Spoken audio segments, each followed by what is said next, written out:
entre les deux. Je pense que j'avais fait peut-être déjà Belle de jour. Non. Ah non, c'était juste après. J'ai vérifié. Bon, bah alors je sais pas, qu'est-ce que j'ai fait entre les J'ai appris deux? par cœur. Hein. Répulsion. Moi j'en ai fait Répulsion. Répulsion, oui, voilà. Bon. Oui. Entre autres. Entre autres. Mais Pas un film que je peux oublier, mais les dates, c'est vrai que je mélange un peu les... Enfin, j'aurais pas pu dire avec certitude que j'avais fait Répulsion avant Les Demoiselles, et j'ai donc dû faire Belle de jour, vraiment tout de suite après Les Demoiselles. et la vie de château. Ah ben oui, oui, La vie de château. Oui, ça fait beaucoup quand même tout ça. Non, il y en a 3 ou 4 autres, mais ceux-là sont importants. Ah ben oui, oui, oui. Et dites-moi, et comment vous avez retrouvé Jacques Demy après les Parapluies?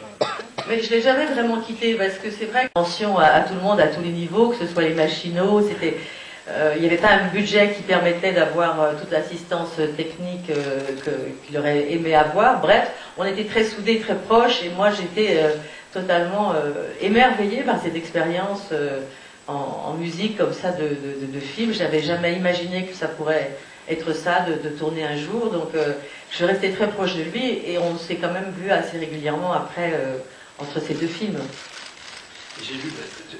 J'ai lu qu'il avait pensé à Brigitte Bardot et à Géraldine Chaplin. Alors ça, je ne peux pas Ça vous le n'est pas. dire. Non, Je ça, l'ai je ne vu peux dans pas votre vous le dire. annonce. Mais ça ne m'étonne pas vraiment, oui. Ça ne Et est-ce m'étonne que pas. c'est vrai que pour les Parapluies, il avait pensé à Sylvie Vartan? Non, c'est une bêtise. Alors ça, c'est possible parce que je l'ai lu plutôt, enfin j'ai plutôt lu des interviews de Sylvie Vartan disant qu'elle avait failli faire les Parapluies comme elle avait failli faire aussi La vie de château, et c'est possible aussi, je pense qu'elle avait donc pas un très bon agent ou pas une bonne lecture. Un mauvais numéro Non, de mais- téléphone. Non, mais je pense que oui, mais moi c'est vrai que j'ai pour habitude de jamais parler des projets que j'aurais dû faire ou que j'aurais pu faire et que j'ai pas fait parce que je trouve que les films, quand ils sont faits, l'identité du film appartient vraiment à ceux qui l'ont fait. Donc j'aurais pu, j'aurais dû, j'ai failli. Oui, mais c'est la vie, ça passe et on monte dans le wagon, on ne le monte pas. Donc si on n'a pas pris le train, on n'a pas pris le train n'existe pas. Ah oui, ah, elle a très très mauvaise agent, alors c'est vrai qu'elle ça a été assez grave. Il y a beaucoup de films qu'elle n'a pas fait, pas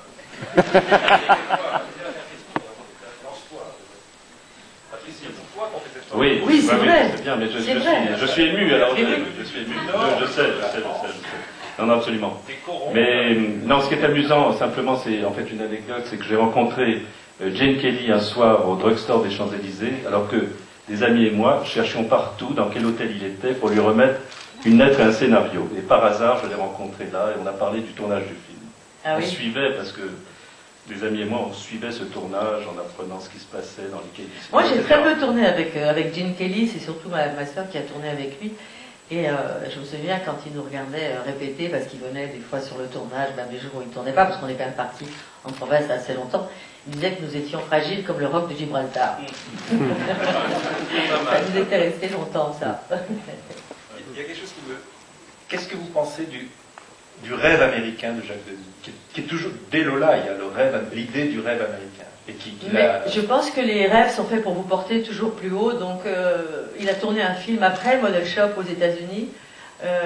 Je pense que le fait d'avoir ce rêve qui n'est pas une réelle ambition, c'est disons que c'est un rêve qui donne des images différentes, je pense que c'est très important pour un metteur en scène d'avoir toujours des visions, comme ça entre guillemets, des visions et des envies d'un cinéma différent, parce que je pense que d'avoir tous ces souvenirs de comédie musicale américaine, ça l'a aidé à visualiser ce qu'il voulait faire, qui n'était en rien, je veux dire, comme les films américains, c'était vraiment...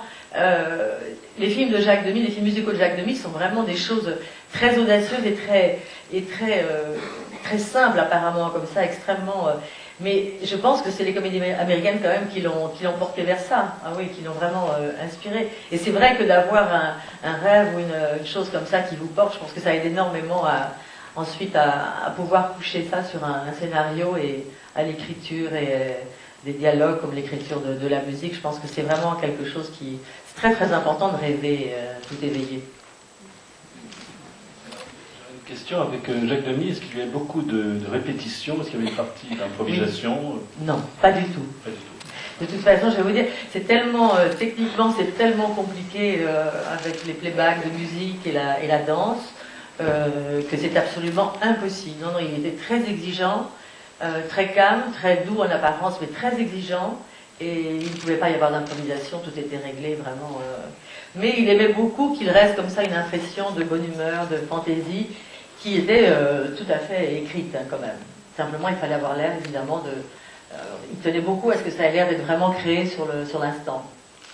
Et alors, le côté sombre des films, et notamment dans Les Demoiselles, il y a tout un arrière-fond qui est mystérieux. Comme toujours dans les films de Jacques Demy, toujours, oui, même ceux qui sont les plus lumineux, il y a toujours quand même un fond de mélancolie, ou en tous les cas de gravité, disons, sur les relations humaines et sur l'amour plus particulièrement, oui. Et dans la vie, ça se sentait chez lui Moi, je trouve que ça se voit beaucoup dans son... Enfin, j'ai l'impression que ça se voyait beaucoup dans son regard.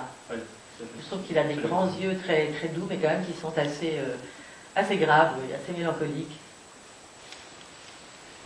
Agnès Varda m'a laissé un message, elle était très touchée que vous soyez là pour présenter ce film. Oui. Rosalie Varda est cachée là-haut. Je te salue, je t'embrasse, Rosalie. Voilà. On a envie de dire maintenant qu'il faut laisser la... Ah oui, c'est comme un film assez long. Mais je suis très heureuse de vous voir si nombreux encore une fois ce soir. Oui, vraiment, ça me fait très plaisir.